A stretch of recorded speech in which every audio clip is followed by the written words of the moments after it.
Selamat pagi, kami dari kelompok 8 akan mempresentasikan materi mengenai anggaran dan pengendalian tenaga kerja langsung. Anggota kelompok kami terdapat Putri Asmarani dengan NIM 220008126, Irawan Arya Putra dengan NIM 220008245, dan saya sendiri, Agnes Regita Cahya, dengan NIM 202.08320. Pengertian tentang anggaran dan pengendalian tenaga kerja langsung. Tenaga kerja langsung adalah tenaga manusia yang secara langsung berperan dalam proses produksi dengan ciri-ciri. Yang pertama, besar kecilnya biaya berhubungan secara langsung dengan kegiatan produksi. Yang kedua, biaya yang dikeluarkan merupakan biaya variabel. Yang ketiga, kegiatan tenaga langsung dihubungkan dengan produksi untuk penentuan harga pokok. Anggaran biaya tenaga kerja langsung merupakan anggaran yang merencanakan secara lebih terperinci tentang upah yang akan dibayarkan kepada para tenaga kerja langsung selama periode yang akan datang. Pendekatan yang digunakan dalam perencanaan biaya tenaga kerja langsung. Yang pertama, memperkirakan standar jam kerja langsung yang dibutuhkan untuk setiap unit dari setiap pokok. Kemudian, memperkirakan tingkat upah rata-rata menurut departemen, pusat biaya, atau operasi. Dikalikan waktu standar per unit dari pokok dengan rata-rata tingkat upah per jam. Yang kedua, memperkirakan rasio dari biaya tenaga kerja langsung untuk beberapa pengukuran dari keluaran yang dapat direncanakan secara realistis. Yang ketiga, membuat data personal menurut kebutuhan jumlah personel, termasuk biaya untuk tenaga kerja langsung setiap pusat langsung tanggung jawab. Faktor-faktor yang mempengaruhi penyusunan biaya tenaga kerja langsung. Berikut adalah faktor-faktor yang mempengaruhi penyusunan biaya tenaga kerja langsung. Yang pertama, budget unit yang akan diproduksi langsung tenaga kerja, kualitas dan kuantitas barang yang akan diproduksi. Yang kedua, standar waktu atau time standar. Yang ketiga, sistem pembayaran upah yang dipakai perusahaan. Ya, sekian dari saya. Untuk selanjutnya akan dibacakan oleh Mbak Putri. Baik, perkenalkan nama saya Putri Asmarani dengan NIM 2020008126. Di sini saya akan melanjutkan presentasi dari pemateri sebelumnya. Selanjutnya yaitu pada dasarnya ada 3 sistem pembayaran upah. Yang pertama, menurut jam kerja, yang menentukan bahwa besar kecilnya upah yang akan dibayar kepada masing-masing tenaga kerja tergantung pada banyak sedikitnya waktu kerja mereka. Yang kedua, menurut kuantitas hasil kerja, yang menentukan besar kecilnya upah yang diterima tenaga kerja tergantung pada banyaknya unit yang dihasilkan. Semakin banyak unit yang dihasilkan, semakin banyak upah yang diterima. Yang terakhir yaitu menurut jam kerja, kuantitas hasil kerja, dan insentif yang didasarkan pada prestasi kerja, yang menentukan besar kecilnya upah yang akan dibayarkan kepada masing-masing tenaga kerja tergantung pada waktu lamanya bekerja, jumlah unit yang dihasilkan ditambah dengan insentif atau tambahan upah, yang besar kecilnya didasarkan pada prestasi dan keterampilan kerja pegawai. Slide selanjutnya yaitu penentuan standar jam tenaga kerja. Yang pertama, studi gerak dan waktu. Membuat analisis pekerjaan untuk menyelesaikan suatu produk. Kemudian dengan observasi atau biasanya dengan alat bantu stopwatch yang dilakukan berulang-ulang akan dapat ditentukan standar waktu setiap jenis pekerjaan. Yang kedua, biaya standar. Jika sistem biaya standar telah diterapkan di dalam perusahaan, biasanya telah dihitung pula jumlah kebutuhan jam kerja langsung untuk setiap unit produk. Dengan demikian, standar jam kerja langsung tersebut dapat digunakan dalam pembuatan anggaran jam kerja langsung. Yang ketiga, estimasi langsung oleh supervisor. Menanyakan langsung kepada setiap supervisor departemen produksi berapa perkiraan jumlah jam kerja yang dibutuhkan untuk membuat rencana produksi. Dalam pembuatan estimasi tersebut, supervisor harus berdasarkan pada pendapatan pribadi, pengalaman masa lalu, bantuan tingkat manajemen berikutnya, dan bantuan dari staf teknis. Yang terakhir, estimasi dengan statistik. Membantu dalam menentukan jumlah jam kerja langsung.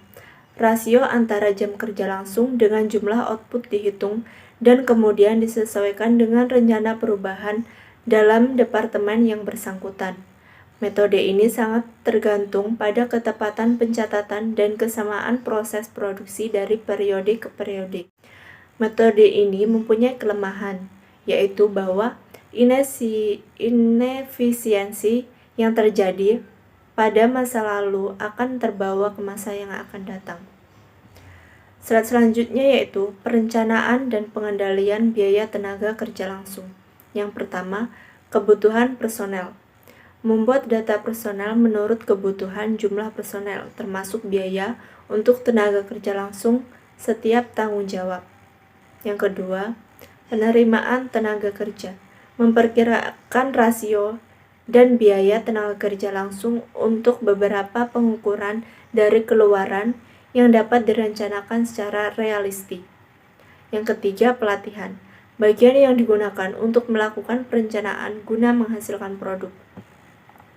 Dan selanjutnya, pengukuran tenaga kerja untuk menunjukkan produktivitas karyawan yang berkontribusi terhadap target dan tujuan bisnis. Dan selanjutnya, urutan tugas dan penilaian. Urutan tugas dan penilaian sesuai dengan kegiatan yang dilakukan oleh karyawan. Dan selanjutnya, negosiasi dengan serikat kerja, karena agar tidak ada yang saling menguntungkan atau merugikan. Dan selanjutnya, administrasi upah dan gaji, untuk penghargaan karyawan atas pencapaian yang telah dikerjakan. Sekian dari saya, kurang lebihnya saya mohon maaf. Selanjutnya akan dilanjutkan oleh pemateri berikutnya. Terima kasih. Selanjutnya adalah fungsi perencanaan dan pengendalian anggaran tenaga kerja langsung. Jadi dalam fungsi perencanaan dan pengendalian anggaran tenaga kerja langsung ini terbagi menjadi 3. Yang pertama, pemakaian tenaga kerja yang menjadi lebih efisien. Melalui perencanaan ini, perusahaan dituntut untuk melakukan plot-plotan atau mengkategorikan tenaga kerja mana yang sesuai dengan departemen-departemen yang ada dalam perusahaan. Hal ini perlu dilakukan karena dengan mengalokasikan tenaga kerja sesuai dengan departemen yang dibutuhkan, ini akan meminimalisir ataupun mencegah adanya kesalahan atau masalah dalam proses yang dilakukan dalam perusahaan. Hal ini akan memberikan manfaat juga kepada perusahaan sehingga hasil yang dikeluarkan oleh perusahaan juga atau outputnya akan menjadi lebih baik ataupun bagus. Yang kedua, pengeluaran atau biaya tenaga kerja dapat direncanakan. Jadi dengan melakukan perencanaan atau penganggaran biaya di tiap departemennya, perusahaan ini dituntut untuk melakukan plot-plotan atau melakukan rengrengan dana di setiap departemen untuk menganggarkan dananya. Hal ini dilakukan untuk mencegah adanya biaya yang membengkak ataupun kekurangan dana, sehingga dengan melakukan alokasi atau anggaran dana ini, perusahaan akan dipermudah dalam menyusun biaya pengeluaran yang harus dikeluarkan oleh perusahaan. Selain itu juga, departemen-departemen yang menganggarkan dananya ini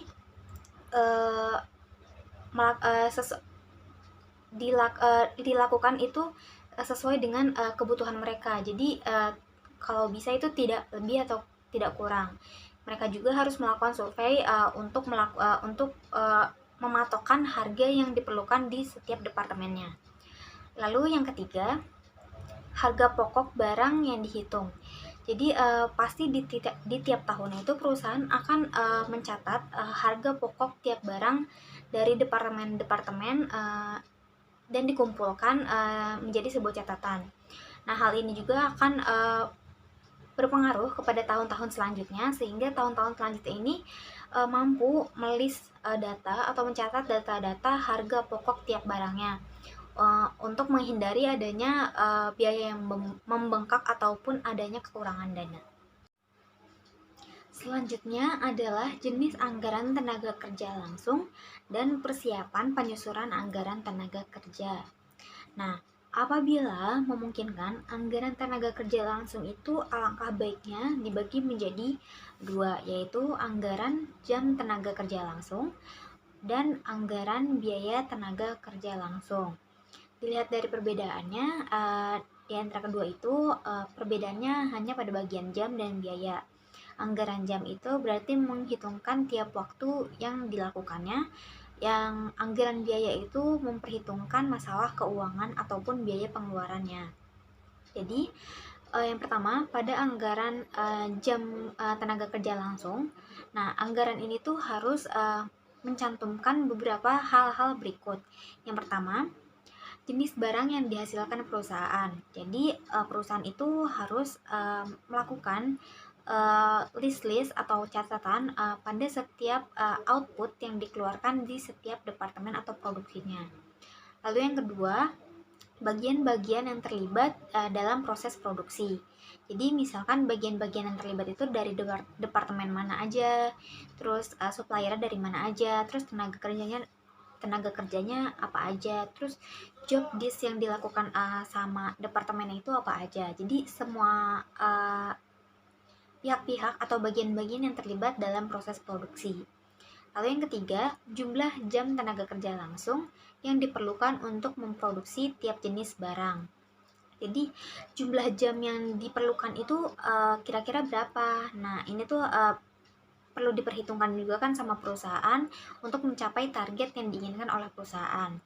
Lalu yang keempat itu waktu produksi barang. Nah, ini berkaitan juga dengan jumlah jam tenaga kerja langsung yang dibahas sebelumnya. Jadi, waktu produksi barangnya itu tiap output tuh berapa. Jadi, perusahaan itu dapat memperkirakan waktu-waktu yang diperlukan oleh departemen-departemen dalam melakukan produksi barang. Sedangkan anggaran biaya tenaga kerja langsung itu ada hal-hal yang perlu dicantumkan juga. Yang pertama, jumlah barang yang diproduksi. Ini tuh sama halnya dengan anggaran jam tadi. Lalu yang kedua, jam tenaga kerja langsung yang diperlukan untuk mengerjakan satu unit barang. Ini sama halnya dengan anggaran jam yang tadi. Jadi perusahaan itu harus melakukan list-list atau pencatatan sehingga jumlah jam tenaga kerja langsungnya ini dapat menjadi lebih efisien dan efektif. Lalu yang ketiga, tingkat upah rata-rata per jam tenaga kerja langsung. Nah, ini adalah hal yang pembeda dengan anggaran jam tenaga kerja langsung, yang dimana dalam anggaran biaya tenaga kerja langsung ini terdapat tingkat upah rata-rata yang dihitungnya berdasarkan jam yang dilakukan oleh tenaga kerja. Jadi perusahaan ini memperhitungkan tiap upah per jamnya yang dilakukan oleh para tenaga kerja. Lalu selanjutnya, jenis barang yang dihasilkan oleh perusahaan. Lalu yang terakhir adalah waktu produksi barang. Sebelum melakukan penyusunan anggaran tenaga kerja langsung, ini tuh perlu ditentukan terlebih dahulu oleh satuan dasar yang digunakan untuk menghitung jam tenaga kerja tersebut ataupun upah dari tenaga kerja langsung tersebut. Nah, yang paling sering digunakan itu adalah perhitungan atas dasar jam buruh langsung dan biaya buruh langsung, ataupun jam tenaga kerja langsung dan biaya tenaga kerja langsung. Nah, dalam penyusunan anggaran ini terlebih dahulu membuat manning table. Jadi manning table ini adalah semacam daftar kebutuhan tenaga kerja yang menjelaskan, yang pertama, menjelaskan mengenai jenis atau kualifikasi tenaga kerja yang dibutuhkan. Jadi kualifikasi atau syarat-syarat atau requirement dari tenaga kerja itu apa aja. Jadi semua tercantumkan di situ. Lalu yang kedua, jumlah masing-masing tenaga kerja pada berbagai tingkat kegiatan. Jadi misalkan di departemen ini melakukan kegiatan ini tuh ada berapa tenaga kerja. Ini juga perlu harus dicatat oleh perusahaan untuk memperhitungkan upah yang perlu diberikan ke setiap tenaga kerja yang ada di perusahaan. Lalu yang selanjutnya, bagian-bagian yang membutuhkannya. Jadi pasti ada bagian-bagian yang turut serta dalam melakukan proses produksi. Ini juga perlu diperhatikan oleh perusahaan. Pembahasan yang terakhir adalah bentuk format anggaran tenaga kerja langsung. Nah, pada slide ini akan disajikan langkah-langkah penyusunan anggaran tenaga kerja langsung. Nah, langkah-langkah ini itu hanya merupakan pedoman umum saja dan bukan pedoman standar. Karena bagaimanapun juga penyusunan anggaran tenaga kerja langsung ini disajikan dengan menyesuaikan kebutuhan dari kondisi yang ada pada perusahaan. Jadi langkah-langkah anggaran tenaga kerja langsung berikut ini. Yang pertama, menentukan satuan dasar yang digunakan untuk menyusun anggaran tenaga kerja langsung yang pada umumnya menggunakan jam tenaga kerja langsung atau DLH dan juga biaya tenaga kerja langsung ataupun DLC. Yang kedua, menyusun manning table yang merupakan daftar kebutuhan tenaga kerja menyangkut jenis dan kualifikasi dari tenaga kerja itu sendiri, jumlah masing-masing kualifikasi, dan juga bagian-bagian yang membutuhkan. Yang ketiga, yaitu menentukan waktu standar. Ini perlu dilakukan oleh perusahaan untuk memperhitungkan waktu yang harus dilakukan oleh tenaga kerja dalam melakukan proses produksi. Yang keempat, menentukan standar upah. Ini juga perlu diperhatikan oleh perusahaan untuk memperhitungkan upah yang perlu diberikan kepada tenaga kerja dengan memperhitungkan upah standar tenaga kerja dengan jam tenaga kerja. Lalu yang terakhir yaitu menyajikan dalam bentuk tabel.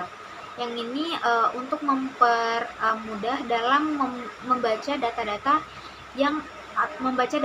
atau memperhitungkan data-data yang diperlukan oleh perusahaan. Sekian presentasi dari kelompok kami. Jika ada kesalahan dalam menjelaskan ataupun perkataan, mohon dimaafkan. Sekali lagi kami ucapkan terima kasih. Salam dan bahagia.